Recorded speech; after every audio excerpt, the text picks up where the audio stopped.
समवेत गौर भक्त वृंद की जय। निताय गौर प्रेमानंदे हरि बोल। ओम नमो भगवते वासुदेवाय। ओम नमो भगवते वासुदेवाय। ओम नमो भगवते वासुदेवाय। ओम नमो भगवते वासुदेवाय। ओम नमो भगवते वासुदेवाय। ओम नमो भगवते वासुदेवाय। नारायणं नमस्कृत्यं नारायणं नमस्कृत्यं नरं चैव नरोत्तमं नरं चैव नरोत्तमं देवीं सरस्वतीं व्यासं देवीं सरस्वतीं व्यासं ततो जयमुदीरये। ततो जयमुदीरये। नष्टप्रायेषु भद्रेषु नष्टप्रायेषु भद्रेषु नित्यं भागवत सेवया नित्यं भागवत सेवया भगवतीरुत्तमश्लोके भगवतीरुत्तमश्लोके भक्तिर्भवति नैष्ठिकीम् भक्तिर्भवति नैष्ठिकीम्। कृष्णाय वासुदेवाय कृष्णाय वासुदेवाय देवकीनन्दनाय च देवकीनन्दनाय च नन्दगोपः कुमाराय नन्दगोपकुमाराय गोविन्दाय नमो नमः। गोविन्दाय नमो नमः। हरे Krishna. Should I speak in English or Hindi? What? Hindi बोल सकते हैं. Anyone wants translation can see me in the back. I can do translation. किसी को नहीं चाहिए translation? Who doesn't understand Hindi? Can raise your hand. Some Telugu speakers. Oh, Hindi. Yeah, Hindi. Hindi.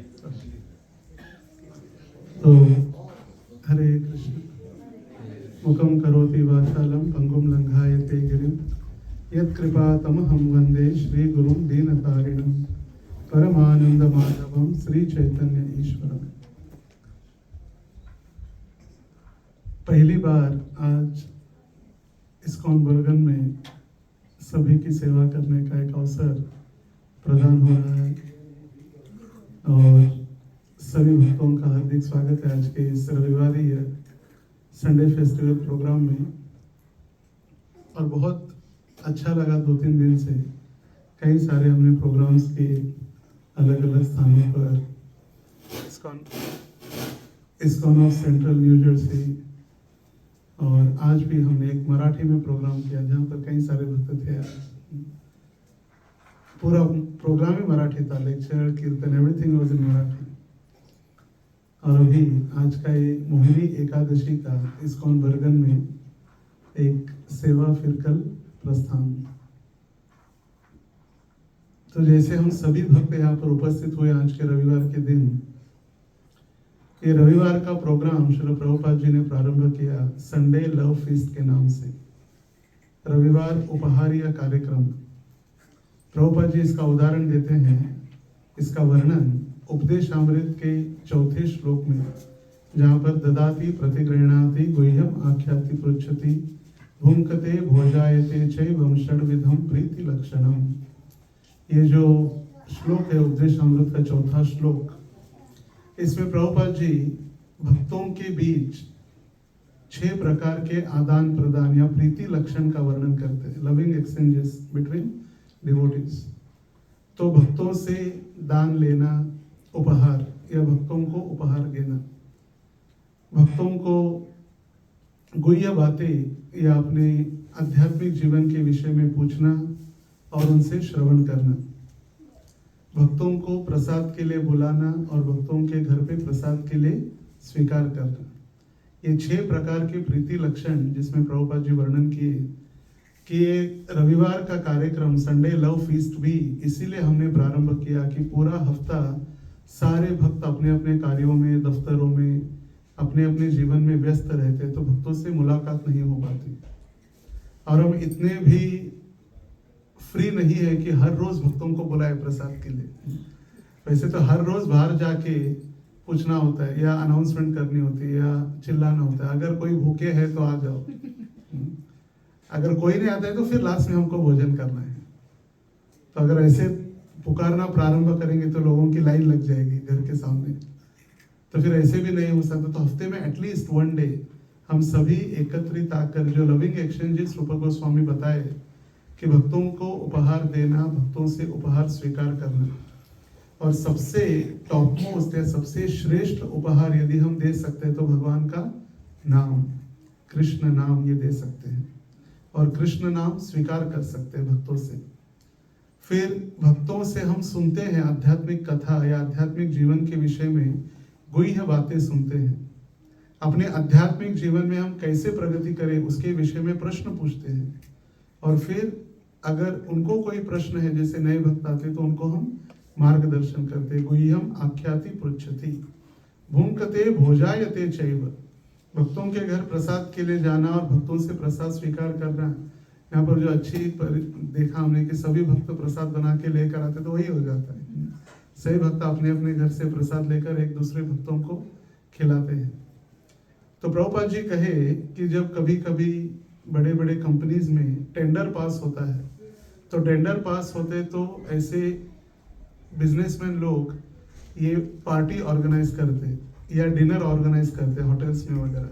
तो यहाँ पर भी ये 6 लविंग एक्सचेंजेस होता है, बातें करना, पूछना, फिर फीस्ट के साथ प्रोग्राम एंड होता है। तो टेंडर, तो उसी के हिसाब से प्रभुपाद जी ने सारा कार्यक्रम प्रारंभ किया, जिससे हफ्ते में एक बार एटलीस्ट हम सभी डिवोटीज आकर भगवान की प्रार्थना करें, जिससे हमारा जो यात्रा है हमारी वो एकत्रित रह सके और भक्ति के जीवन में हम सभी मिलकर प्रगति कर सके। जैसे प्रभु जी ने कहा कि आने वाले 2 दिन के उपरांत बुधवार को नरसिंह चतुर्दशी है। आज एकादशी, कल द्वादशी, त्रयोदशी और 22 बुधवार को चतुर्दशी। तो आज से पूरा फेस्टिवल सीजन ही है। आज एकादशी हो गई, मोहिनी एकादशी। मोहिनी मूर्ति, भगवान का मोहिनी अवतार प्रकट हुआ अमृत बांटने के लिए, क्योंकि सभी देवता और असुर अमृत कलश देखते ही सारे झगड़े करने लगे। तो भगवान ने सोचा कुछ तो मार्ग निकालना पड़ेगा। तो भगवान ने सुंदर ऐसे मोहिनी रूप धारण किया और सारे लोगों को कहा भी शांत बैठो, हम वितरण करेंगे प्रसाद, जो अमृत का प्रसाद है हम वितरण करेंगे। तो मोहिनी मूर्ति, मोहिनी एकादशी। कल जैसे हमारे लिए राधाष्टमी इंपॉर्टेंट है, उसी प्रकार कल का दिन भी महत्वपूर्ण है। कल रुक्मिणी द्वादशी है, अपीयरेंस ऑफ रुक्मिणी। रुक्मिणी प्रकट हुई कल। भगवान की 16,108 रानियों में सबसे श्रेष्ठ या सबसे पहली या सबसे प्रिय कह सकते हैं रानियों में एक है रुक्मिणी, जिसको भगवान सबसे फर्स्ट एवर लव लेटर भेजा भगवान ने। हमको लगता है कि हमने अलग अलग शोध निकाले, सारा ये हो चुका है। हम भगवान के जीव होने के कारण, भगवान के अंश होने के कारण जो भगवान ने किया है वही हम भी करते आते हैं। तो फर्स्ट लव लेटर जो भगवान ने रुक्मिणी ने भेजा किसके लिए? द्वारकाधीश के लिए। और ऐसे नहीं मैं तुमसे प्रेम करती हूँ या प्यार की बातें, ये कुछ नहीं।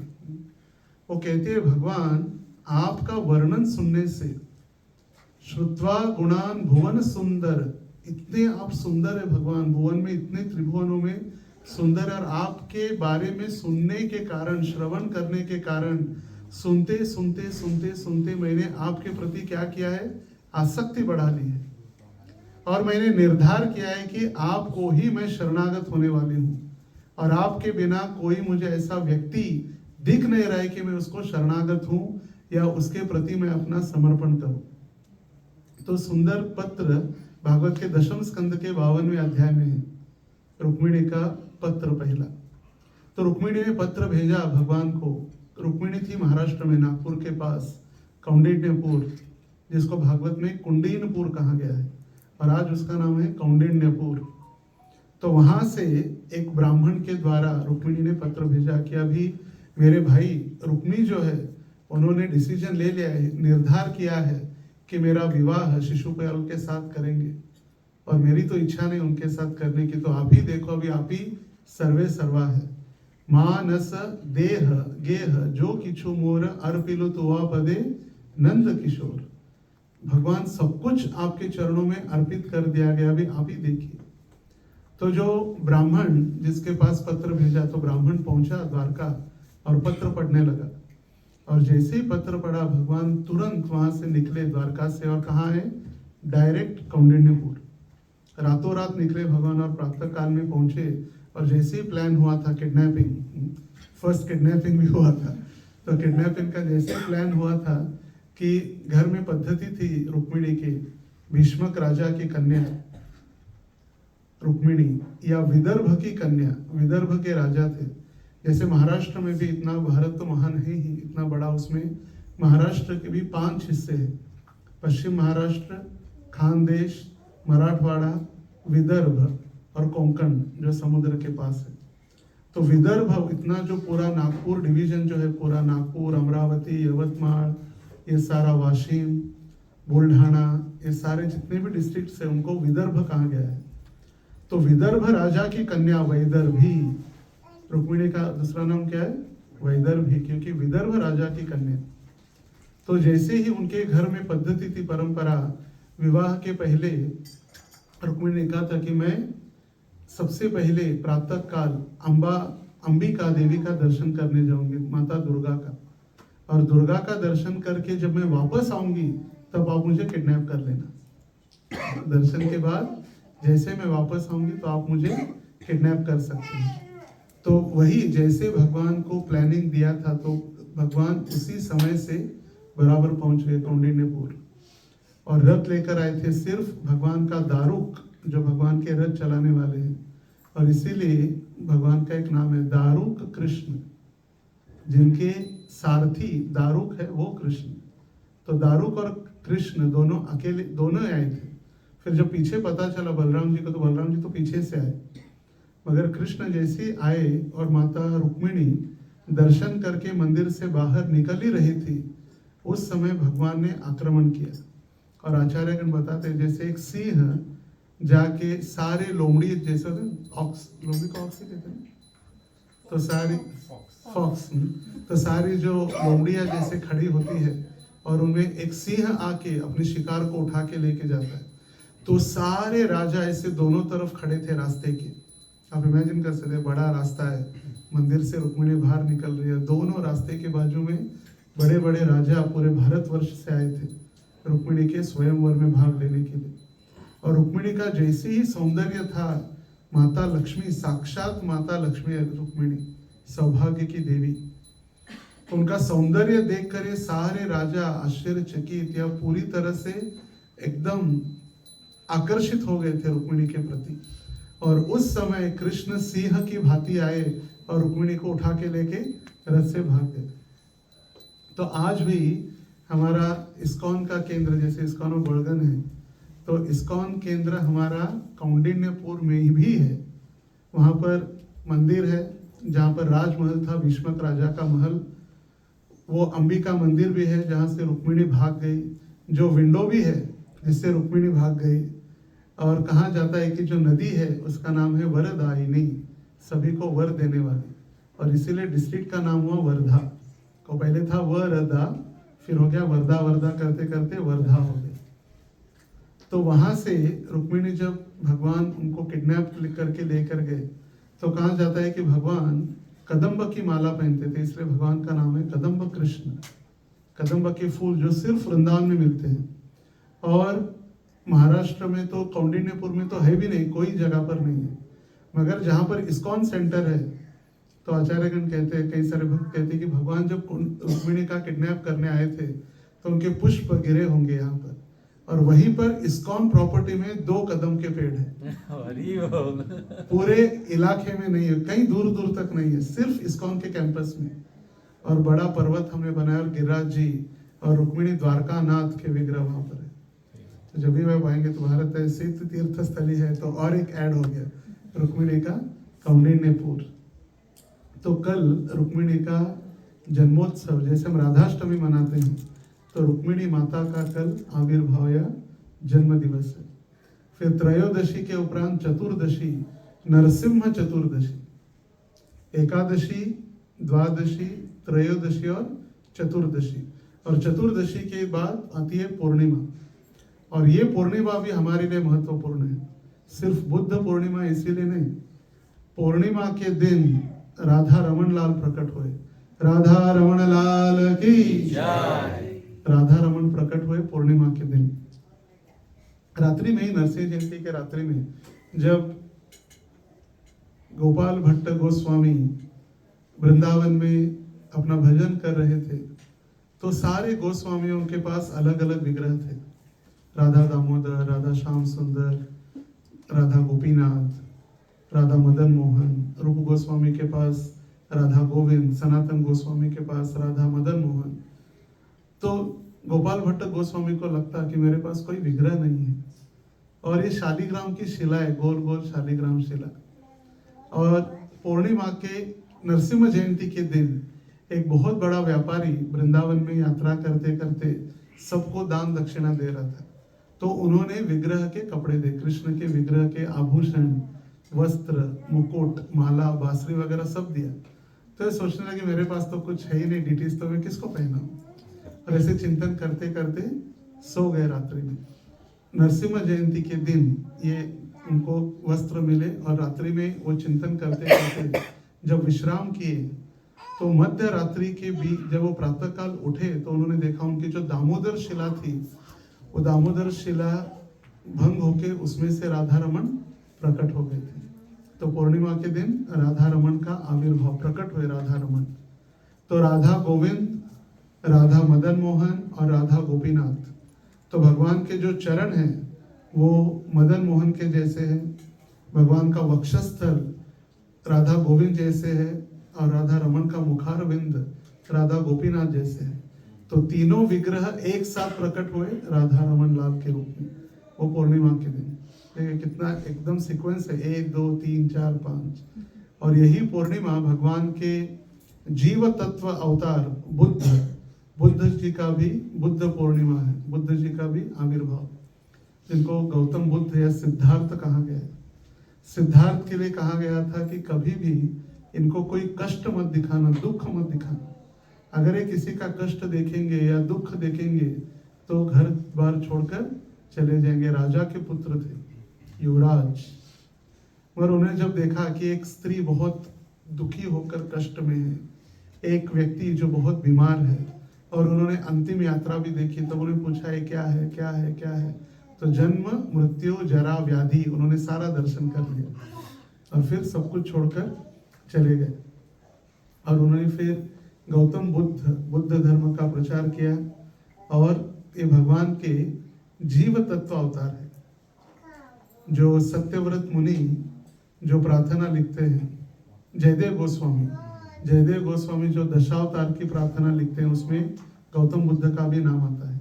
जैसे नरसिंह आरती गाते हैं, तव कर कमल वरे, जैसे मत्स्य अवतार के लिए सबसे पहला मत्स्य अवतार हुआ, इसलिए प्रार्थना उन्होंने प्रारंभ की।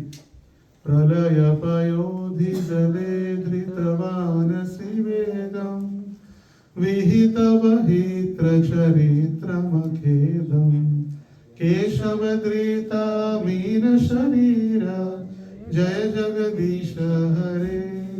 तो जैसे मीन शरीरा, राम शरीरा, बुद्ध शरीरा, नर हरि रूपा, भृगुपति रूपा मतलब परशुराम, ये सारे दशावतार का वर्णन उन्होंने अपने दशावतार स्तोत्र में किया है।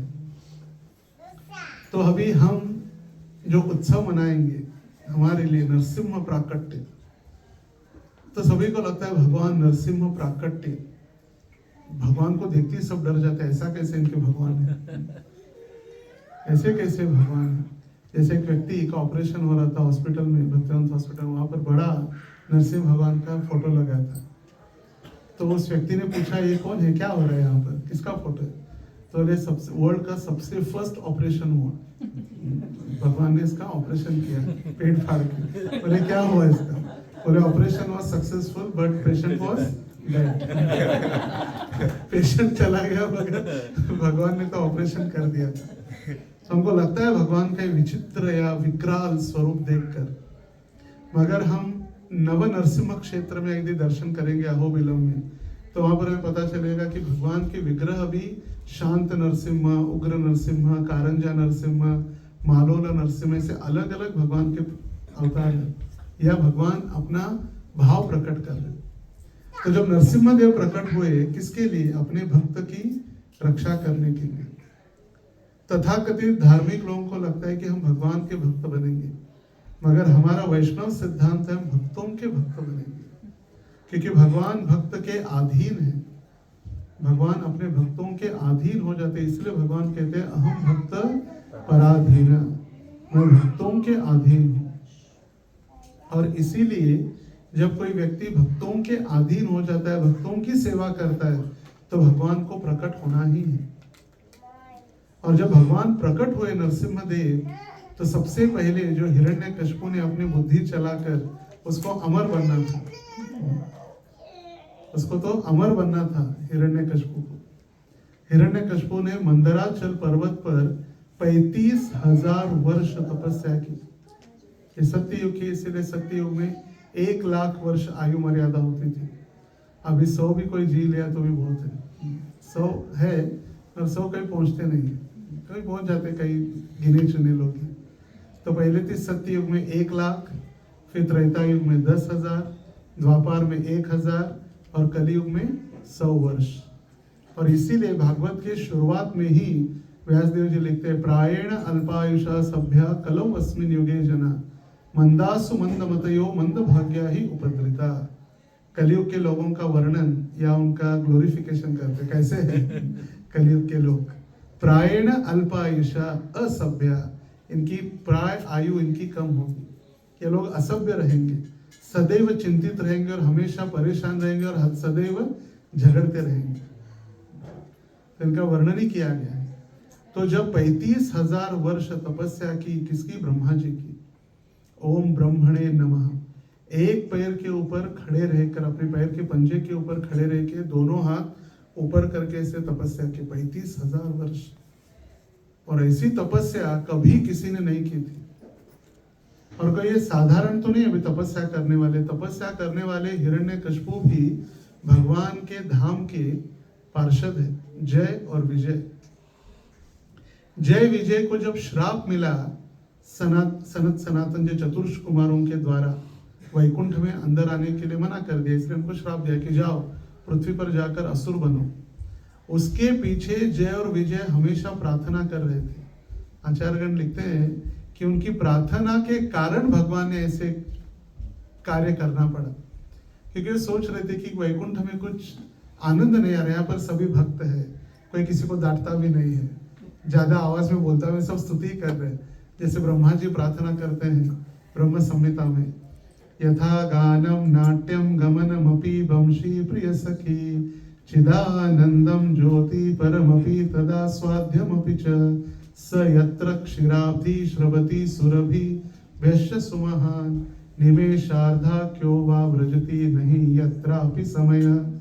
भगवान के धाम में चलना भी नृत्य के समान है, बोलना भी गायन के समान है। तो ऐसे धाम में कोई किसी को डांटता नहीं है, कोई युद्ध नहीं हो रहा है, कोई कंपटीशन नहीं हो रहा है, तो क्या करें। तो जय और विजय को लग रहा था कि भगवान को भी लग रहा होगा कि अपनी शक्ति का उपयोग नहीं हो रहा है। शक्तिमान वहां पर है वैकुंठ में, अगर उनकी शक्ति का उपयोग नहीं हो रहा है तो प्रार्थना कर रहे थे कि भगवान हमसे युद्ध करेंगे। भगवान हम जैसे बद्ध जीवों के ऊपर युद्ध करने आएंगे तो भगवान सिर्फ फूकेंगे तो पता नहीं हम कहाँ जाके करेंगे। तो भगवान युद्ध भी करना चाहते तो अपने बराबरी के साथ, जैसे बच्चों के साथ अपने माता पिता कभी कभी युद्ध करते हैं, घर पे पिता युद्ध करते हैं। पिता की शक्ति और अपने छोटे 5-7 साल बच्चे की शक्ति बहुत डिफरेंस है। फिर भी जानबूझकर पिता हार जाते हैं, क्यों? बच्चे को आनंद मिले इसीलिए। तो उसी प्रकार भगवान भी अपने भक्तों के साथ युद्ध करने के लिए उनकी जब इच्छा हुई तो भगवान तैयार हुए, और इसीलिए जय और विजय ने उनको रोका, चतुष कुमारों को। तो क्यों रोकते? धाम में तो ऐसा नहीं है कि धाम में तो वहां पर काम क्रोध लोभ मद मोह मात्सर्य ऊपर नीचे तो है नहीं, द्वंद्वातीतो विमत्सरः, द्वंद्व के पीछे या द्वंद्व को समाप्त करने के बाद धाम है। तो वहां ऐसे कैसे हो सकता है? तो भगवान की इच्छा से, दैव योगेन, सुखदेव गोस्वामी समझाते हैं सिर्फ भगवान की इच्छा से ऐसे उन्होंने रोका उनको। जैसे देखिए सुखदेव गोस्वामी के समक्ष परीक्षित महाराज 7 दिन 7 रात बैठे भागवत कथा श्रवण करने। ना वो वॉशरूम गए, ना जूस ब्रेक हुआ, ना पानी का बॉटल किसी ने ला के दिया, कुछ नहीं था। 7 days 7 night, थोड़ा सा भी पानी की चिंता नहीं, खाने की चिंता नहीं। और वही व्यक्ति जंगल में जब गया, एक दिन प्रातःकाल निकले तो उनको प्यास लगी, प्यास नहीं मिला इसलिए क्रोधित हो गए, और क्रोधित होकर मरा हुआ सांप उन्होंने क्षमिक ऋषि के गले में डाल दिया। ऐसे कैसे हो सकता है? जो व्यक्ति आधा दिन पानी के अलावा नहीं रह सकता, वो आदमी 7 दिन बिना पानी के, बिना खाए कैसे रह सकता है? तो उस समय भी सुखदेव गोस्वामी कहते हैं दैव योगेन, भगवान को द्वापर युग समाप्त करके कलयुग की शुरुआत करनी थी, इसीलिए परीक्षित महाराज को सिर्फ एक निमित्त बनाया, निमित्त मात्र भव सव्य साक्षी। तो दैव योगेन यहाँ पर भी उनको रुकाया। तो भगवान वापस आए, भगवान वैकुंठ से अंदर से आए तो पूछा क्या हुआ? तो उन्होंने कहा कि ऐसे ऐसे श्राप मिला है। तो अरे 7 बार भगवान का भक्त बनकर जन्म लो, या 3 बार शत्रु भगवान के अगेंस्ट जाकर शत्रु बनकर, असुर बनकर जन्म लो, कौन सा चाहिए? You decide. तो ने कैलकुलेट किया 7 जन्म तो बहुत हो जाते हैं, उससे अच्छा 3 जन्म असुर बनकर आए। तो हिरण्याक्ष और हिरण्यकशिपु, शिशुपाल और दंतवक्र, रावण और कुंभकर्ण, और वही जय विजय चैतन्य महाप्रभु की लीला में भाग लेने आए जगाई और मधाई के रूप में, यही जय विजय। तो हिरण्यकशिपु क्यों तपस्या करने गया था? उसको बनना था अमर। 35,000 वर्ष तपस्या करने के बाद उसके शरीर का तो जो मांस था, मांस कीड़ों ने, चींटियों ने पूरी तरह से समाप्त कर लिया था। फ्लैश तो उसके शरीर में था ही नहीं, सिर्फ स्केलेटन बचा था, हड्डियों का सांगाड़ा, स्केलेटन जिसको कहते हैं। और पूरा उसके ऊपर रेती, चींटियों ने अपना घर बना लिया था, वारुण जिसको कहते हैं, पूरा जिसमें सांप वगैरह रहते। मगर उस रेती से ब्रह्मांड के पूरे 14 भुवनों में इतनी भयंकर अग्नि प्रवाहित हो रही थी कि त्राही त्राही हो गया था। इतना भयंकर, सारे जीव उस अग्नि के दाह से मृत्यु मरने लगे थे। जैसे ध्रुव महाराज ने 6 महीने तपस्या की थी भगवान की, कितनी? 6 महीने। 6 महीने तपस्या की, तो जैसे ही पहले तो उन्होंने सिर्फ सूखे पत्ते खा के किया, फिर पानी भी बंद कर दिया, फिर हवा भी रोक के तपस्या करना प्रारंभ की। और जैसे उन्होंने अपनी हवा केंद्रित की या रोक दी सांस लेना, तो पूरे ब्रह्मांड की सांस रुक गई, पूरा यूनिवर्स का ऑक्सीजन समाप्त हो गया और बंद हो गया, कोई जीना मुश्किल हो गया। बिना खाए बिना पानी के जी सकता है, मगर बिना हवा के व्यक्ति जीना कठिन है। तो जैसे पूरे ब्रह्मांड की वायु या प्राण वायु रुक गई, तो फिर नारायण को प्रकट होना हुआ। तो नारायण भगवान प्रकट हुए, और जैसे ही दर्शन किया ध्रुव महाराज ने, प्रसन्न हो गए भगवान। ध्रुव महाराज बोलना चाह रहे थे मगर बोल नहीं पाए, भगवान का दर्शन देखकर एकदम आश्चर्यचकित रह गए, इतने आनंदित हुए कि क्या कहे, कुछ बोल ही नहीं पा रहे थे। तो भगवान ने अपना जो शंख है, पांचजन्य शंख, उनके गालों पर स्पर्श किया। ये शंख ज्ञान का प्रतीक है।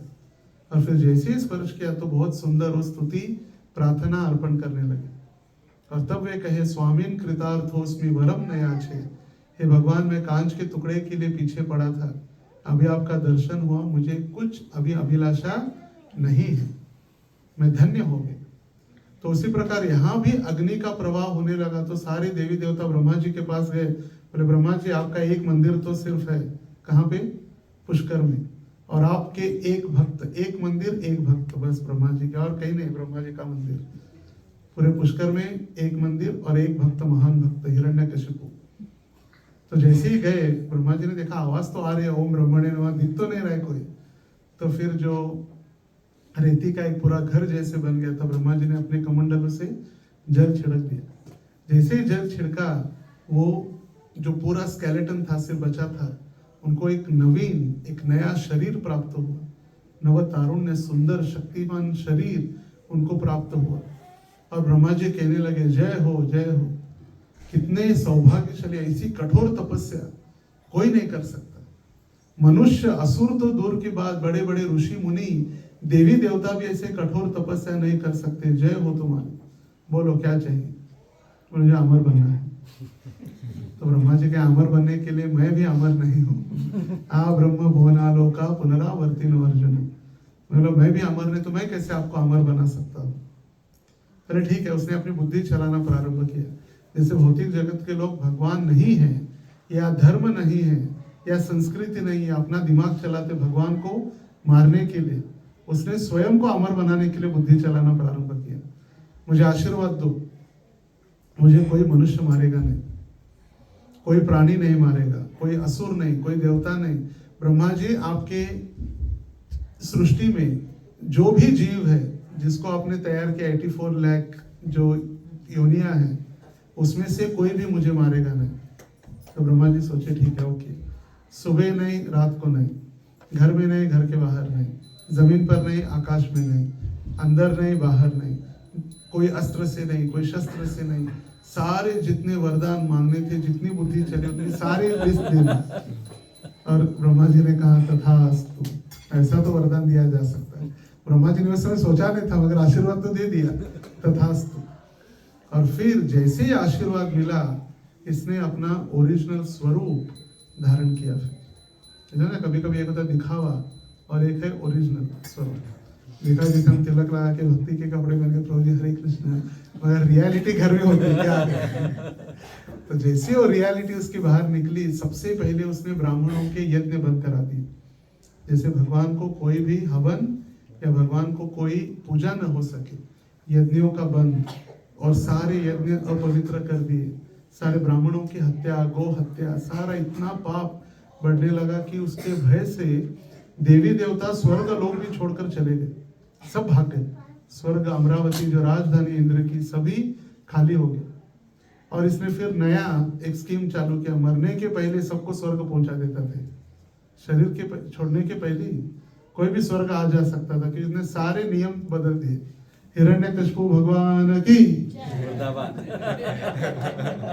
हिरण्यकशिपु भगवान की जय कहती, सभी जय बोल दिए। ऐसी परिस्थिति उस समय थी कि हिरण्यकशिपु भगवान बन गए थे। और हिरण्यकशिपु सबको कहे मैं ही भगवान हूँ, बस कोई नारायण वगैरह नहीं। और वो क्रोधित था विष्णु या नारायण के प्रति, क्योंकि नारायण ने उनके भाई, बड़े भाई हिरण्याक्ष का वध किया था वराह रूप में। वराह रूप भगवान प्रकट हुए ब्रह्मा जी के नासिका से। ब्रह्मा जी छींक दिए तो नाक से जो छोटा सा एक कीड़ा बाहर निकला। देखते देखते देखते विराट रूप वराह का रूप धारण किया, और वराह ने बड़े भाई इनके हिरण्याक्ष का वध किया था। अब देखिए, हिरण्यकशिपु बुद्धिमान था, पंडित था, उसको पूरा ज्ञान भी था, वैदिक ज्ञान, वैदिक फिलोसॉफी उसको पूरी पता थी। जब उसके भाई की हत्या हुई नारायण के द्वारा, उसका भाई मरने के बाद उनका जो डेड बॉडी घर में लेकर आ गए।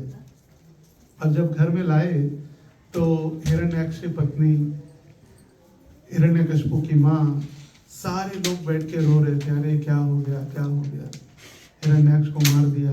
सभी रो रहे थे। समय बीतते गया, अंतिम संस्कार करने का, सारे रो ही रहे। और उस समय यदि आप भागवतम में पढ़ेंगे तो श्री भगवान उवाच जैसे भगवत गीता में है, वैसे श्री हिरण्यकशिपु उवाच है। और श्री हिरण्यकशिपु संदेश दे रहे अपने भाई के पत्नी को, अपनी माता, अपनी माँ को या अपनी पत्नी को, बोले शरीर नश्वर है, आत्मा अमर है। जब भी, और वो उदाहरण दे रहे कैसे, जैसे एक व्यक्ति अलग अलग कार्यों में जाते हैं मार्केट में वगैरह, और भारत में आपने देखा होगा कि कई स्थानों पर गर्मी के दिनों में पानी पीने की व्यवस्था होती है, जिसको प्याऊ कहते हैं। तो पानी रखा जाता है, तो लोग आते हैं, वहाँ बैठते हैं, थोड़ा पानी पी लेते हैं, थोड़ी पहचान होती है, और पानी पीने के बाद चले जाते हैं। तो हिरण्यकशिपु ये उदाहरण दे रहे हैं कि हमारे भी जो संबंध है उस प्याऊ के जैसे है। हम जाएंगे, सभी एकत्र रहेंगे, हमको छोड़कर जाना है। ये कितना बुद्धिमान है। ऐसे लगेगा यदि वो पाठ पढ़ेंगे, जो भागवतम का विशेष जो अध्याय है, हिरण्यकशिपु का उपदेश या हिरण्याक्ष का वध, ऐसे लगेगा कि हम भगवत गीता पढ़ रहे। भगवत गीता का 2nd चैप्टर सांख्य योग, जातस्य ही ध्रुव मृत्यु ध्रुवम जन्म मृतस्य च तस्मात् परिहार्येथे न त्वं शोचितुमर्हसि। जिसका जन्म हुआ है उसकी मृत्यु निश्चित है, जिसका मृत्यु हुआ है उसका पुनर्जन्म निश्चित है। पूरा ऐसा वर्णन ये हिरण्यकशिपु दे रहे। मगर क्या फायदा, ज्ञान है मगर विज्ञान नहीं है। और फिर इसका अंतिम संस्कार करने के बाद ये युद्ध करने के लिए तैयार हो गया। और कितनी कठिनाई, देखिए भगवान अपने भक्तों के प्रति सब कुछ सहन करते भगवान, मगर भगवान अपने भक्तों का कष्ट कभी सहन नहीं करता। अपने भक्तों को जो प्राप्त हुआ कष्ट या कठिनाई कभी सहन नहीं करते। सब कुछ सहन कर सकते भगवान। जैसे रघुनाथ दास गोस्वामी जब राधा कुंड के तट पर बैठकर भजन कर रहे थे और वहां पर शेर आते थे पानी पीने के लिए। आज जैसे वृंदावन ऐसे नहीं था, राधा कुंड, श्याम कुंड सारे जंगल में हुआ करता था पूरा।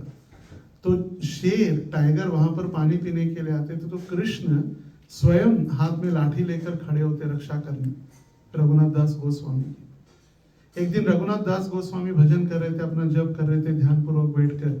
इतना धूप बढ़ गया कि स्वयं श्रीमती राधा रानी को आके अपनी पल्लियों से ढकना पड़ा उनको। और ये देखा सनातन गोस्वामी ने। सनातन गोस्वामी डांटने लगे, तुम भक्ति करने आए हो, भगवान की सेवा करने आए हो, या भगवान को सेवा में लगाने आए हो? क्या हो रहा है, उल्टा हो रहा है। यहाँ पर गंगा उल्टी बह रही है। आप भगवान की सेवा कर नहीं रहे, भगवान को आप सेवा में लगा रहे। तो इसीलिए तुरंत आप क्या करो, भजन कुटीर बनाओ। तो फिर उन्होंने एक कुटीर बनाकर अपना भजन प्रारंभ किया। जैसे कोई भक्त कठोर तपस्या करते हैं या यज्ञ कर, या जो अपने जीवन में भक्ति में प्रगति करने के लिए चातुर्मास है या अलग अलग तपस्याएं हैं, मगर सबसे बड़ी तपस्या है 4 नियमों का पालन करना। प्रभुपाद जी के समय में कोई निर्जल उपवास भी नहीं करता था। 1978 के बाद ये चालू हो गया उपवास करना, निर्जल उपवास वगैरह सब फिस्टिंग ही होता था प्रभुपाद जी के समय में। कोई शिष्य प्रभुपाद जी के पास गए, प्रभुपाद जी को पूछा, प्रभुपाद मुझे चातुर्मास पालन करने की इच्छा है, can I do it? Prabhupada बोले, जस्ट फॉलो 4 रेगुलेटरी प्रिंसिपल्स। पहले 4 नियमों का पालन करो, वही चातुर्मास है आपके लिए।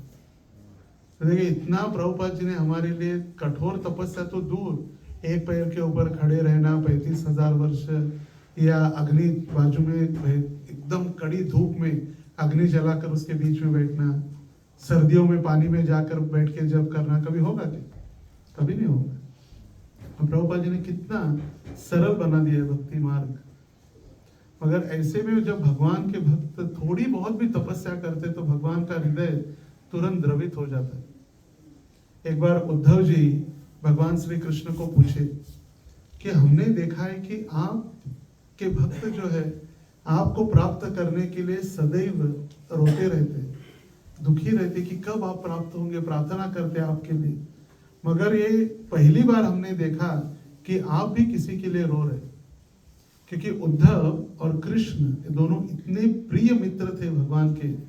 उद्धव जी कभी भी मार्केट से कभी उन्होंने नए वस्त्र खरीदे नहीं, और सदैव भगवान के महावस्त्र पहनते थे। दिखने में भी भगवान जैसे नीले सावले थे, कभी कोई पहचान में भी नहीं आते थे कौन कृष्ण और कौन उद्धव है, इतना प्रेम था दोनों का।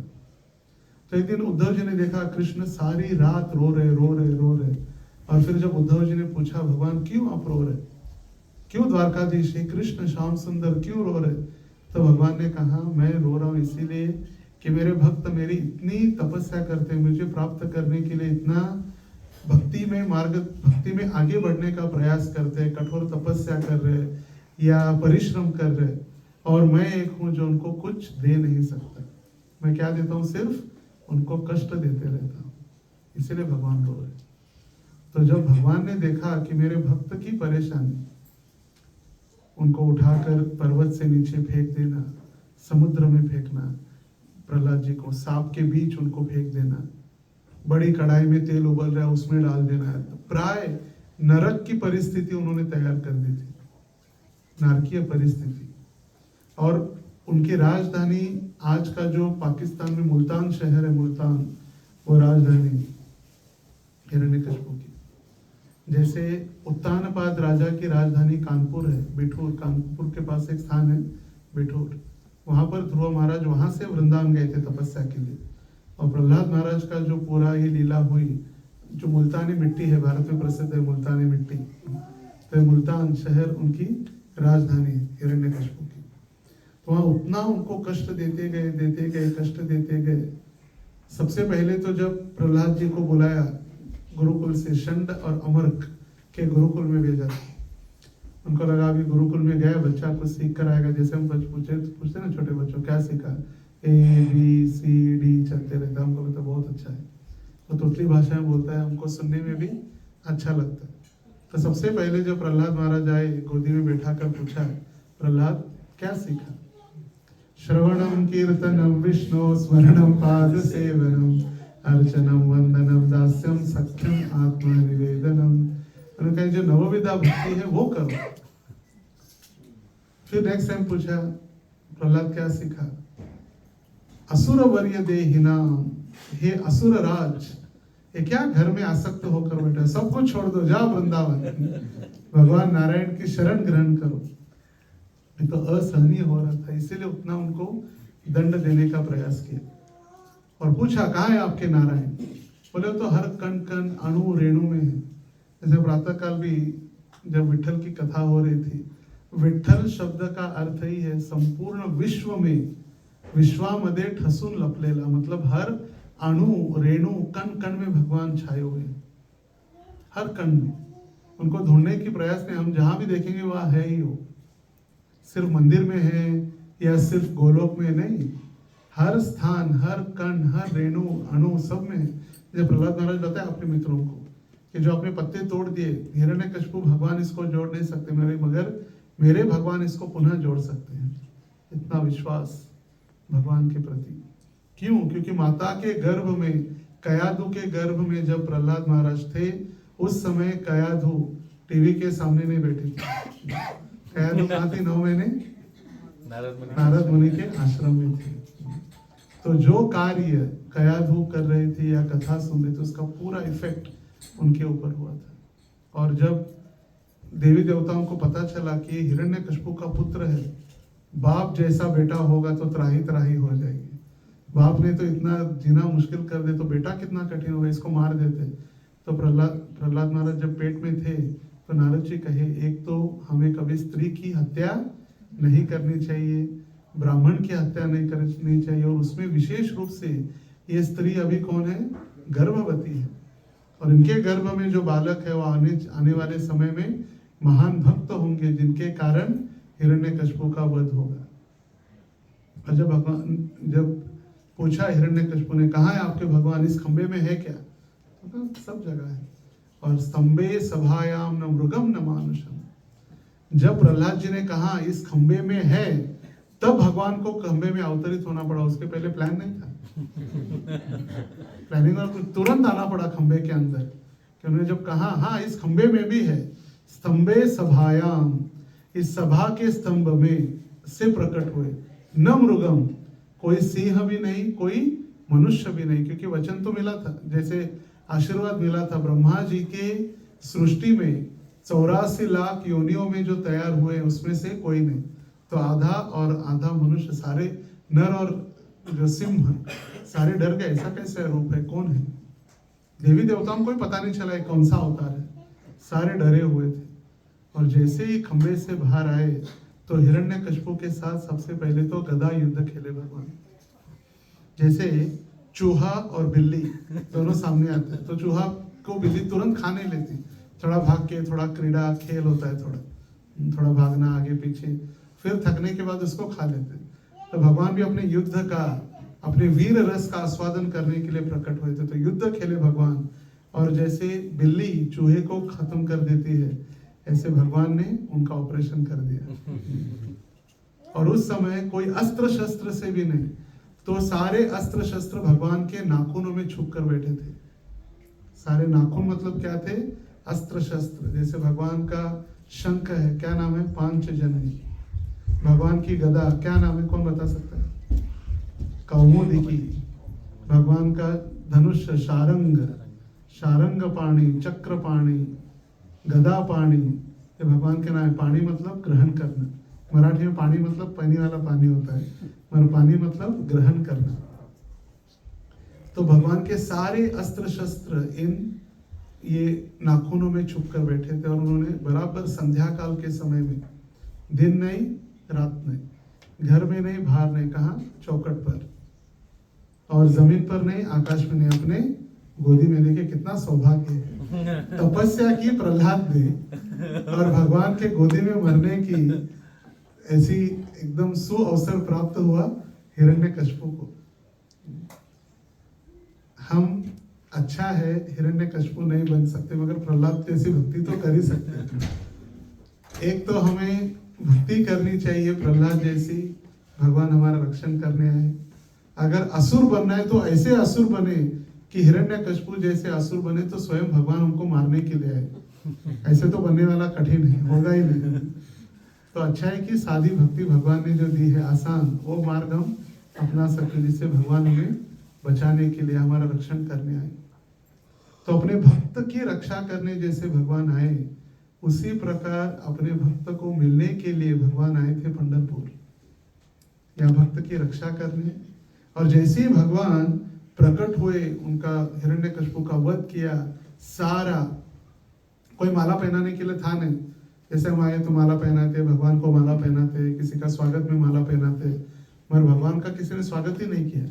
तो भगवान ने स्वयं उसके जो सारी आंतड़ियां थी वो अपने गले में पहन ली माला। और उस समय कोई भगवान के पास जाने के लिए तैयार नहीं हो रहा था। ब्रह्मा जी बोले मैं नहीं जाऊंगा। लक्ष्मी को कहा आप उनकी पत्नी, बोले ये मेरे पति नहीं, मेरे पति दूसरे हैं, इनके साथ मैंने विवाह नहीं किया था, मैं नहीं जाऊंगी। तो फिर अंततः सभी ने निवेदन किया प्रहलाद ये आपके लिए प्रकट हुए, आप जाओ। और जैसे ही प्रहलाद को देखा भगवान उनको चाटने लगे, क्योंकि अभी सिंह का रूप है। तो जैसे सिंह है या जो 4 पैर के प्राणी चाट कर अपना प्रेम दिखाते हैं, तो प्रहलाद महाराज को भगवान चाट लिए, फिर उनको उठाकर अपनी गोदी में बैठा लिए। तो ये जो प्रेम है, और भगवान को उन्होंने प्रार्थना की, भगवान जब पूछे उनको कि वरदान मांगो, तो उन्होंने एक ही सबसे पहला वरदान मांगा कि मेरे पिता जिन्होंने कभी भी आपकी शक्ति को स्वीकार नहीं किया, उनको आप अपने चरणों में आश्रय दो। तो भगवान कहे वो तो अरे हो ही गया है, 21 पीढ़ियों का उद्धार हो चुका है, पिछले 7 ये 7 और आने वाली 7 21 पीढ़ियों का उद्धार हो चुका है, और कुछ मांगो। बोले भगवान मैं आपसे सिर्फ मांगते रहूंगा तो फिर मैं व्यापारी बन जाऊंगा, भक्ति कहाँ रही। ये दो ये दो ये दो व्यापार देही, जैसे होते ना पूजा देखे, धनम देही पुत्रम देही ऐश्वर्यम देही देही देही देही देही, सब लिस्टी रहती है। तो मैं तो व्यापारी बन जाऊंगा फिर, तो उससे अच्छा मैं नहीं मांगू। नहीं, भगवान कहे मांगो कुछ, तो कहे कि आपको देना ही है तो ऐसा आशीर्वाद दो मेरे हृदय में काम वासना कभी भी न उत्पन्न हो। मेरा हृदय पूरी तरह से भगवान आपके चरणों में आश्रय, काम लोभ ये कुछ भी मेरे हृदय में उत्पन्न न हो, ऐसा आशीर्वाद दो। तो जो पुंडलीक है, पुंडलीक को मिलने के लिए भगवान आए पंढरपुर में। पुंडलीक आचा भेटी परब्रह्म आलेगा, साक्षात परब्रह्म नारायण द्वारकाधीश पुंडलीक को मिलने आए थे।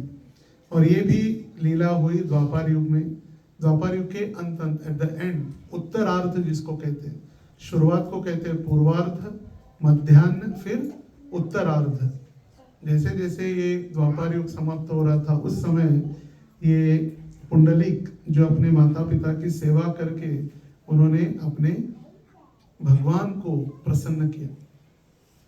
पुंडलीक जो पंढरपुर में एक भक्त हुए, और ये भक्त नहीं थे पहले, प्राय उनके माता पिता बहुत शुद्ध भक्त थे, मगर पुत्र शुद्ध भक्त नहीं बन पाया। और वो हमेशा इच्छा करते थे कि भक्त बने भक्त बने भक्त बने, मगर ये कभी भक्त बन ही नहीं रहा था। तो माता पिता ने सोचा इसकी शादी करवा देते, शादी करने के बाद थोड़ा नियंत्रण में आ जाएगा। तो शादी किया तो और उल्टा हो गया, और बिगड़ गया शादी के बाद। तो फिर माता पिता का कुछ ध्यान नहीं, कुछ नहीं। फिर माता पिता ने इच्छा व्यक्त की,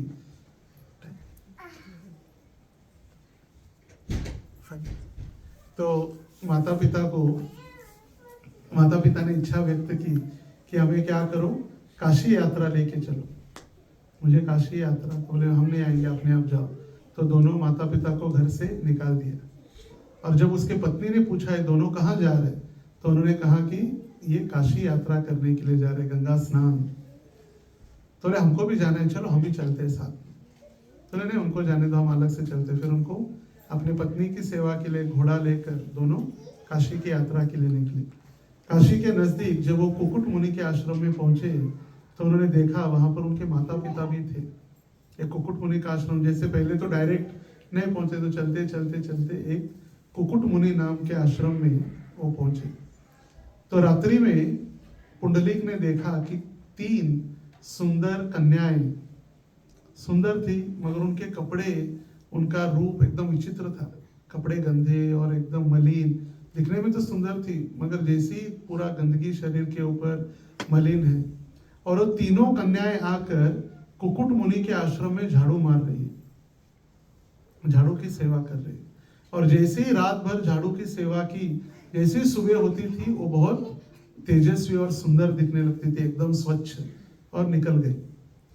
तो उसने आश्चर्यचकित हो गया, अरे कौन हो सकती है इतनी सुंदर स्त्रियां रात भर आके। तो उसने और एक दिन रहने का निर्णय किया और एक रात वहां पर रुका। और फिर रात में उसने देखा है पुनः तीनों युवती या तीनों स्त्रियां आई, गंदी होकर, साफ सफाई किया, सूर्योदय होते ही स्वच्छ हो गई और चली गई। तो जाते ही पुंडलिक ने उनको पूछा, कृपया मुझे बताइए आप कौन हैं? आप जब आती है तो एकदम गंदगी परिस्थिति में आती है, जाती है तो स्वच्छ होकर, कौन है आप? तो उन्होंने इसमें से एक ने कहा, आपको बताना थोड़ी हम जबरदस्ती है, आप जैसे पापी व्यक्ति जो अपनी माता पिता की भी सेवा नहीं कर सकते और ऐसे पापी व्यक्ति के साथ हम बोलना भी नहीं चाहते। तो एक ने कहा नहीं नहीं बता दो। तो फिर तीसरी कहने लगी कि मैं गंगा, ये है यमुना और ये है सरस्वती। गंगा, यमुना और सरस्वती, हम तीनों नदियां हैं। मगर आप जैसे पापी लोग जब आके हमारे पानी में स्नान करते तो हम अपवित्र हो जाती हैं। और जब हम भक्तों के स्थान पर आकर भक्तों की सेवा करते हैं कुकुट मुनि जैसे, तो पुनः हम पवित्र हो जाते हैं। देखिए भक्तों की सेवा कितनी महत्वपूर्ण है। गंगा, जमुना, सरस्वती नदियां भी पवित्र हो जाती है भक्तों की सेवा करते हुए। तो इसीलिए तो सेवा करके वो निकल गए। और उस दिन से फिर पुंडलिक के जीवन में बहुत बदल उत्पन्न हुआ। और उस दिन से पुंडलिक अपने माता पिता की पूरी तरह से शरणागत होकर सेवा करने लगा। और जब एक दिन वो पंढरपुर में सेवा कर रहा था, माता पिता के चरण दबा रहा था, तो भगवान प्रकट हुए और कहे, पुंडलिक देखो मैं आ गया हूँ। तो उन्होंने कहा, भगवान रुकिए रुकिए थोड़ा, मैं आ रहा हूँ, थोड़ी सेवा समाप्त कर लो। तो उन्होंने वहां से एक जो पत्थर या ईंट थी, ईंट फेंक दी और भगवान को कहा कि आप यहाँ पर खड़े रहो, क्योंकि सोफा सेट वगैरह तो है नहीं, तो ईंट के ऊपर आप खड़े हो जाओ। तो भगवान वेट कर रहे, विठे वरी उभा, ईंट के ऊपर मतलब ब्रिक के ऊपर भगवान खड़े हैं, दोनों हाथ कमर के ऊपर रखकर पुंडलिक के लिए वेट कर रहे थे। तो पुंडलिक अपनी सेवा करके आए और भगवान से प्रार्थना करने लगे। भगवान कहे, क्या वरदान चाहिए बोलो, मैं प्रसन्न हूँ आपकी सेवा से। आपने जो माता पिता जो अपनी महान वैष्णव है उनकी सेवा करके मुझे प्रसन्न किया है। तो उन्होंने कहा, भगवान मुझे आशीर्वाद दो कि आप मुझे कभी छोड़कर नहीं जाएंगे, आप ऐसे ही खड़े रह जाइए। यही मेरा एक वरदान है मेरे लिए, आप जैसे मुझे दर्शन देने के लिए आए, आप ऐसे ही खड़े हो जाए जिससे कि फिर इस्कॉन बरगन के डिवोटीज भी आके पंढरपुर में दर्शन कर सके। तो फिर भगवान वहीं पर द्वापर युग से खड़े हैं। तो ये कौन है पुंडलिक? तो जो पुंडलिक है ये है मुचकुंद। द्वापर युग के लीला में कौन थे? मुचकुंद। और ये मुचकुंद ने देवी देवताओं की सेवा की थी युद्ध में और देवी देवताओं को जिता लिया। तो मुचकुंद ने देवी देवताओं को जिताने के बाद उन्होंने पूछा, मुचकुंद क्या वरदान चाहिए? तो उन्होंने कहा, मुझे वरदान वगैरह कुछ नहीं चाहिए, मैं थक गया, मुझे सोना है, बस मुझे सोना है शांति से, विदाउट एनी डिस्टर्बेंस। और यदि कोई मुझे डिस्टर्ब करेगा तो जल जाएगा, ऐसे मुझे आशीर्वाद दो। जैसे मुझे कोई नींद से उठाएगा और मैं आंखें खोल दूंगा तो भस्म होना चाहिए, जिससे मैं डिस्टर्ब न हो जाऊं। तो कहा ठीक है तथास्तु। और यही मुचकुंद एक गुफा में सो रहा था। मगर जब काल यवन भगवान को परेशान कर रहा था, काल यवन नामक असुर, तो भगवान काल यवन को दंड देने के लिए भगवान भागते गए, भगवान लीला कर रहे थे। भगोड़ा जिसको कहते हैं ना हिंदी में, रण छोड़ रण छोड़ रण छोड़, डाकोर माँ कौन छे? राजा रणछोड़ छे। तो भगवान आगे आगे भाग रहे, पीछे काल यवन आ रहा है, और जब जहां पर मुचकुंद सो रहे थे तो भगवान ने अपना शॉल वस्त्र मुचकुंद के ऊपर डाल दिया। तो काल यवन को लगा भगवान देखो कितना नाटक कर रहे सोने का, उसने जोर से लात मार दी। जैसे ही लात मार दी, मुचकुंद ने आंखें खोली तो काल यवन भस्म हो गया तुरंत।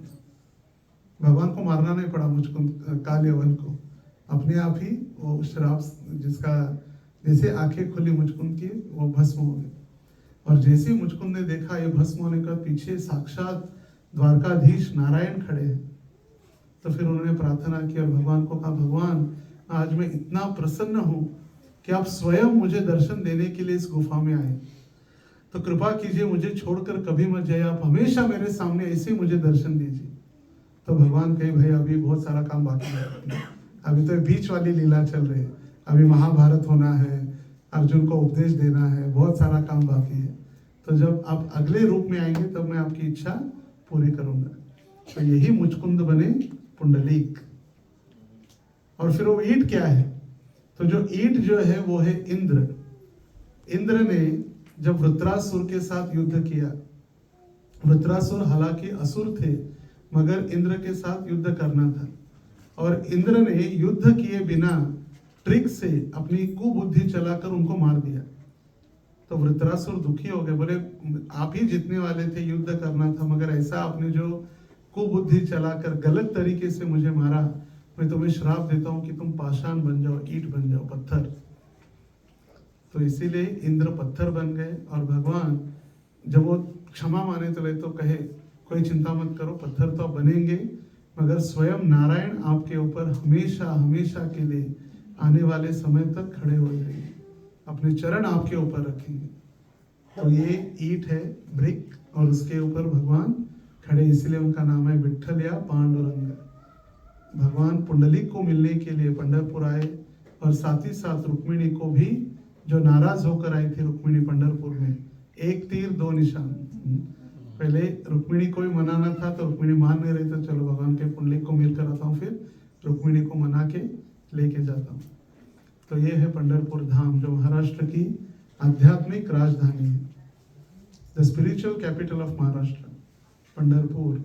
और आने वाले जुलाई महीने में 17 तारीख को आषाढ़ की एकादशी है, जिसको देवशयनी आषाढ़ी एकादशी कहते हैं। It is one of the biggest festival. Kumbh मेले जैसे 30 लाख लोग उस दिन रहेंगे पंढरपुर में। और वहां पर हमारा सबसे बड़ा प्रोजेक्ट, इस्कॉन का प्रोजेक्ट आ रहा है, जैसे प्रभु जी सूचना दी, भू वैकुंठ पंढरपुर। क्योंकि जो पंढरपुर है उसको वैकुंठ कहा गया, भू वैकुंठ, जो भूमि के ऊपर वैकुंठ है। जैसे वृंदावन को भौम वृंदावन कहा जाता है, पृथ्वी के ऊपर का वृंदावन, तो ये भू वैकुंठ पंढरपुर है। तो यहाँ पर हमारा प्रभुपाद घाट, 30 लाख भक्त जो आएंगे, तो हम इतने तो लोगों के लिए फूड फॉर लाइफ नहीं कर सकते, मगर एटलीस्ट एवरीडे 1 लाख भक्तों को ये वारकरी जो चलते आते 18 दिन, धनंजय कृष्णपुर इम्प्रेस है पंढरपुर धाम से उनकी भक्ति देखकर। 18 दिन, 30 दिन, 25 दिन बारिश में चलते हुए आते। कितना क्षण? एक क्षण भी नहीं, ऐसे सर लगाते, ऐसे उठाकर धक्का मार के भगाया जाता है, क्योंकि लाखों लोग लाइन में खड़े हैं दर्शन के लिए। 48 hours, 50 hours, sometimes 60 hours line में ही खड़े हैं। और एक बिल्डिंग है दर्शन लाइन, दर्शन क्यू, बिल्डिंग में ही जाओ, सारा सब कुछ, ऑल फैसिलिटीज, खाना रहना सब उसमें क्यू में ही। तो फिर आओ मंदिर में दर्शन करो। और ये इतना विशेष मंदिर है, इतने दयालु भगवान है। पूरे पृथ्वी पर एक मंदिर है जहां पर हम भगवान के मंदिर में तो जा ही सकते हैं, ऑल्टर में जा सकते हैं। ऑल्टर में जाकर भगवान जो स्वयंभू भगवान खड़े हैं उनके चरणों पर हम माथा रख सकते हैं। We can place our head on the lotus feet of the Lord. ये कितने दयालु है। कोई गरीब है, कोई जाति है, धर्म है, कुछ नहीं, कोई भी व्यक्ति जाके भगवान के चरणों में अपना माथा रख सकता है और भगवान की कृपा प्राप्त कर सकता है। तो आप सभी से निवेदन है, आप इस्कॉन बड़गंज के सभी भक्त जब भी भारत आएंगे तो मायापुर, वृंदावन, जगन्नाथपुरी तो जाते ही है, मगर इस साल जब भी आप आएंगे तो 2 स्थान ऐड करना है, एक पंढरपुर और दूसरा अयोध्या। अयोध्या मंदिर बनने के बाद अगर आप में से कोई नहीं गए होंगे तो अयोध्या और पंढरपुर, एक है अयोध्या भगवान रामचंद्र का स्थान और पंढरपुर साक्षात द्वारकाधीश जो पंढरपुर से, द्वारका से आकर पंढरपुर में विराजे हैं, और जो पुंडलिक के लिए मिलने के लिए, पुंडलिक के लिए वेट कर रहे थे, वो हम सभी के लिए वेट कर रहे हैं। और कमर के ऊपर हाथ रख के जो खड़े, इसका मतलब क्या है, अभी ये भव सागर जो है, जन्म मृत्यु का चक्र आधा हो गया है, बस इतना ही बचा है। भगवान के चरणों में आगे तो इतना है, अभी पूरा आप डूबने वाले नहीं है, इतना ही अभी हाफ। तो चरणों के ऊपर सर रखो और फिर उद्धार हो जाएगा। हरे कृष्णा कृष्णा कृष्णा हरे हरे, हरे राम राम राम हरे हरे। प्रहलाद नरसिम्हा देव की जय, श्री श्री विठ्ठल रुक्मिणी की जय, श्री श्री राधा श्याम सुंदर की जय, पिताई गौर सुंदर की जय, समवेत गौर भक्त वृंद की जय, इस्कॉन वर्गन यात्रा की जय, पिताई गौर प्रेमानंदे हरि हरि। किसी के पास कोई प्रश्न, हम 1-2 प्रश्न ले सकते हैं। गुरु जी आए बहुत दूर से, सो कोई भक्त के पास कोई प्रश्न हो तो करने दीजिए। प्रश्न न होने के 2 कारण होते हैं। सबको समझ गया अभी कारण बोलने के पहले। एक तो सब कुछ समझ में आया इसीलिए प्रश्न नहीं, या 2 कुछ समझ में ही नहीं आया तो इसीलिए प्रश्न नहीं। तो क्या समझे, समझ में आया कि नहीं समझ में आया? तो बहुत बहुत धन्यवाद आप सभी का, और विशेष रूप से श्रीमान रामचंद्र प्रभु, राम तुलसी प्रभु, इन्होंने इतने प्रेम से हमें यहाँ पर बुलाया आपके सभी की सेवा करने के लिए। तो पुनः आशा करते भविष्य में कभी पुनः अवसर प्रदान होगा। और मैंने हिंदी में बोला क्योंकि हम इंग्लिश में इतना बातें तो करते हैं कभी कभी, मगर इंग्लिश में प्रवचन वगैरह कभी विरला ही होते हैं। महाराष्ट्र में मराठी, हिंदी, तो ये अपनापन जो है, और फ्लेवर्स, भक्ति के फ्लेवर्स अलग अलग, कभी चेंज, समथिंग चेंज। तो पुनः एक बार से भक्तों का धन्यवाद। श्रील प्रभुपाद की जय। मेरा एक प्रश्न है, क्लास रिलेटेड नहीं है, लेकिन अच्छा, अगर आप बता पाए कि आप कृष्ण कॉन्शियसनेस में कैसे हैं? तो प्रभु जी ने एक, जैसे होता है ना, एक नस के ऊपर दबा देते हैं। तो मैं स्कूल में था 8th स्टैंडर्ड में, सेंट्रल हाई स्कूल बेलगाम, जो कर्नाटक और महाराष्ट्र के बॉर्डर के ऊपर है, जहाँ पर हिज होलीनेस भक्ति रसामृत महाराज वो मंदिर के अध्यक्ष थे उस समय से, और आज भी वही है। उस समय देवामृत प्रभु के नाम से वो प्रसिद्ध थे, ब्रह्मचारी थे। तो एक रविवार के दिन ऐसे ही रात के 8, साढ़े 8 बजे, 8, सवा 8 के बीच कई मित्र कहे कि वहाँ पर प्रसाद मिलता है, मंदिर है, चलो जाकर आते। तो ऐसे मेरा परिवार मैं क्रिश्चियन परिवार से बिलोंग करता हूँ, तो कठिन तो था मंदिर में जाना। जैसे आज मुझे चर्च देखा तो मैं 25 साल बाद चर्च की सीढ़ी चढ़ा हूँ आज, आफ्टर 25 years। तो जब मैं 8th स्टैंडर्ड में था तो पहली बार मैं मंदिर में गया था, और आज 25 साल बाद चर्च में चढ़ा हूँ। तो आते ही देखा चर्च वगैरह, तो फैमिली हमारी क्रिश्चियन थी, पिताजी। और फिर जब मंदिर में गया तो मंदिर में एक ब्रह्मचारी थे, लोकनाथ गौर प्रभु, परम पूज्य जय पताका महाराज के शिष्य है, और वो कई स्टूडेंट्स को प्रवचन दे रहे थे, गाइड कर रहे थे। और उन्होंने लिक्विड ब्यूटी का उदाहरण दे रहे थे। लिक्विड ब्यूटी, एक राजा एक सुंदर युवती के प्रति आसक्त होता है, और फिर वो कहता है मुझे विवाह करना है। तो वो लड़की कहती है कि तुम 3 दिन बाद आओ, 3-4 दिन बाद, तो मैं आपसे विवाह करूंगी। तो 3 दिन में वो खट्टा या अलग अलग खा के एक पस, रक्त, सब पूरा गंदा पूरा भर के रखते हैं। तो जब राजा आता है और पूछता है कहाँ गई सुंदर युवती, बोले यही है। बोले कहाँ गई सुंदरता, बोले सुंदरता इसमें रखा है, ये जो रक्त, ये मूत्र है, सारा भर के रखा है, यही सुंदरता है, लिक्विड ब्यूटी। और ये जब मैंने उदाहरण सुना तो उससे मैं पूरा हिल गया था। That was the story, liquid beauty story which change my life, entire life. तो फिर धीरे धीरे धीरे धीरे मैं मंदिर आना प्रारंभ किया। तो पहले मैं फेस्टिवल्स अटेंड करना प्रारंभ किया, जैसे जन्माष्टमी है, क्योंकि बड़े क्राउड में इतना हम एडजस्ट हो जाते हैं, कोई पूछता नहीं कौन है वे, कहाँ से क्या है।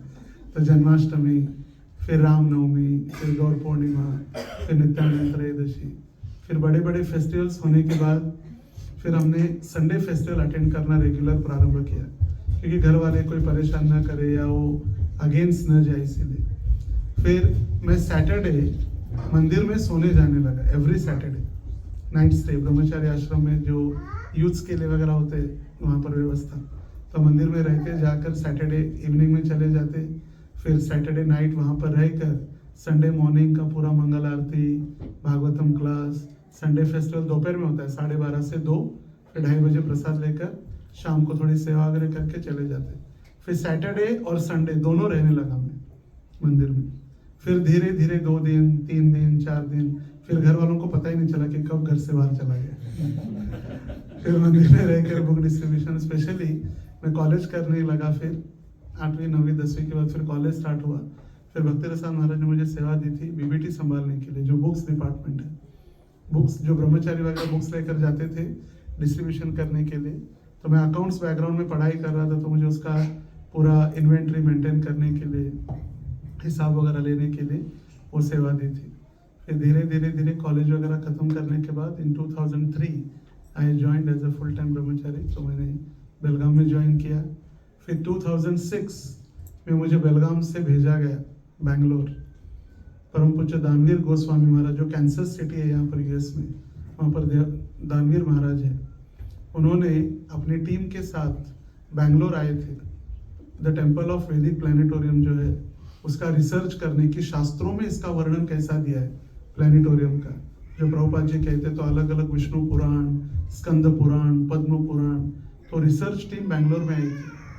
तो मुझे इच्छा तो नहीं थी, अकेले भेजा जा रहा था मुझे, मगर ज़बरदस्ती भेजा तो जा रहा था, क्योंकि मुझे Hindi, English, Kannada, local language आती थी। मुझे महाराज को असिस्ट करने के लिए भेजा था कि जाओ मदद करो महाराज को। तो उस दिन ऐसे संडे प्रोग्राम के बाद में निकला, अराउंड 70-80 डिवोटीज बस स्टैंड पर आए थे। तो बस वाला खुश हो गया, मुझे बहुत संख्या में पैसेंजर्स मिल रहे, मगर लास्ट में एक ही व्यक्ति चढ़ा अंदर और सारे छोड़ने के लिए थे, सब चले गए वापस। फिर मैं बैंगलोर में रहा 1 साल, 2006 to 2007 दानवीर महाराज को असिस्ट करने के लिए। उस साल के कार्तिक में परम पूज्य लोकनाथ स्वामी महाराज जी का एक्सीडेंट हुआ था वृंदावन में, मेजर एक्सीडेंट था। महाराज जी को 11 स्टिचेस हुए थे यहाँ से, पूरा गाड़ी पूरी उल्टी हो गई थी, जिसमें कवि चंद्र महाराज थे और लोकनाथ स्वामी महाराज थे।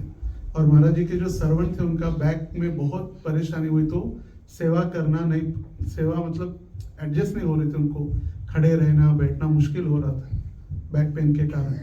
तो मुझे संपर्क किया बैंगलोर में कि ऐसे ऐसे सेवा करने और आप आ जाओ, आप कर सकते हैं क्या। तो मैंने अथॉरिटीज़ को पूछा, तो उन्होंने कहा ठीक है, 6 महीने के लिए तो ज़्यादा समय नहीं, आप जा सकते हैं। तो 6 महीने का 1 साल, 2 साल, 2.5 साल कब बीत गया पता ही नहीं चला। तो 2.5 साल मैंने महाराज जी की सेवा की। 6 में बैंगलोर में था, 7, 8 और 8 के अक्टूबर महीने में महाराज जी ने मुझे कहा कि अभी तुम आरोडे में रहो। और आरोडे जो महाराज जी का बर्थ प्लेस है, पूरा छोटा सा गांव है सांगली डिस्ट्रिक्ट में, एकदम छोटा सा गांव, मगर वहां पर इतना बड़ा फेस्टिवल हुआ। 80,000 डिवोटीज आए थे, 80,000, अराउंड 40 प्रभुपाद डिसाइपल, सारे जितने आप नाप लीजिए, बड़े बड़े सन्यासी गुरु जी के, राधानाथ महाराज, गोपाल कृष्ण महाराज, भक्ति पुरुषोत्तम महाराज, वासु घोष प्रभु, जितने हम नाम लेंगे सारे आए थे महाराज जी के बर्थ प्लेस में। तो टेम्पल ओपनिंग हुआ 2009 नित्यानंद त्रयोदशी में, तो उससे मैनेजमेंट की सेवा मेरी प्रारंभ हुई। फिर वहाँ से पंढरपुर, बीड, फिर महाराज जी का सेक्रेटरीट, धीरे धीरे महाराज जी ने अभी तक सहन करके मुझे रखा है सेवा में। तो ऐसे सफ़र चालू हुआ 1998 से, when I attended first program in Belgaum. Thank you very much. Hare Krishna. It's lovely. Thank you.